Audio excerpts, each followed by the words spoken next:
আড্ডা দিলেই হবে। চুদির ভাই সপ্তাহে 4 দিন আমরা বিড়ির মুতা করে খাই, উনাকে নাকি আবার মাল খাওয়াতে হবে। ফুটো দাঁড়া, আমাকে আগে শুনতে দে। আরে না, লেওরা অনেক শুনেছিস এইসব বাচ্চা খাই করে তোমার ছেলে পেলে আমাদের ক্লাবে রাখা যাবে না। গুরু তাহলে ব্যাপারটা কি দাঁড়ালো?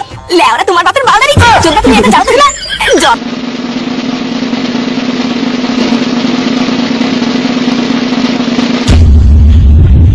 কি ব্যাপার বাতা, পুজোর আগে হঠাৎ বালছে ক্লাবের সদস্য নিচ্ছে কেন?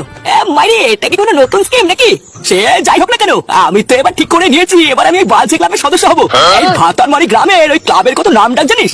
আমি তো এবার জয়েন করবোই। শালা সেই কবে থেকে অপেক্ষা করছিলাম এই দিনটা, এবার সুযোগ পেয়েছি। চল কালকে আমি আর তুই দুজন মিলে বালছে ক্লাবে জয়েন করে আসি। না রে, সে বাড়ি থেকে বাপ মানবে না বুঝলি, বাপ বলে ওরা নাকি পাকা মাথা। তুই যা, আমার যা হবে না বুঝলি। সেগো মানে তোরা আমাকে ক্লাব থেকে বের করে দিচ্ছিস মানে? ভোটার মানে এখানে কি ছিনালি হচ্ছে? বারা তোরা আমাকে না জানি ক্লাব থেকে বের করে দিচ্ছিস, নতুন সদস্য নিচ্ছিস কেন? তোরা কি বড় ভালো নাকি? তা তোকে ক্লাব থেকে বের করবো না, তোকে ক্লাবে বসে পুজো দেবো নাকি? চোদ্দা 2-1 মাস পর পর একদিন ক্লাবে আসলে ক্লাবের সদস্য হওয়া যায় না বুঝলি। তুই লেওটা আমাদের ক্লাবের কোনো হোমেও লাগিস না, যোগ্যও লাগিস না, তাই ভোটার বল তোকে বের করে দিচ্ছি। যা এই চুদির ভাই, তুই আমাকে বের করার কে রে?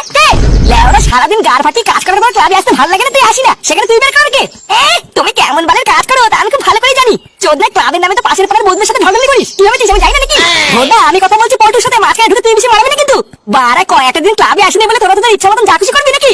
হ্যাঁ মানে হ্যাঁ, আমরা যা খুশি তাই করবো, তুই কি করবি? এই ভোদা তুই যাতে এখান থেকে, এখনই আমাদের ক্লাবের নতুন সদস্য ইন্টারভিউ দিতে আসবে। ঠিক আছে, আজকে আমিও দেখবো কোন সিগো মানে ইন্টারভিউ দিতে আসে। এই দেখ ফটকে, আমি কিন্তু ভালোভাবে বলে দিচ্ছি এই ক্লাবের মধ্যে কিন্তু আমি কোনো ঝামেলা চাই না, তাই ভালোই ভালোই বলে দিচ্ছি কোনো ঝামেলা না করে তুই ক্লাব থেকে বেরো। তোরা লেওরা আমার সাথে যেটা করলি এটা কিন্তু আমি সেই থেকে ছাড়বো বলে দিলাম পল্টু।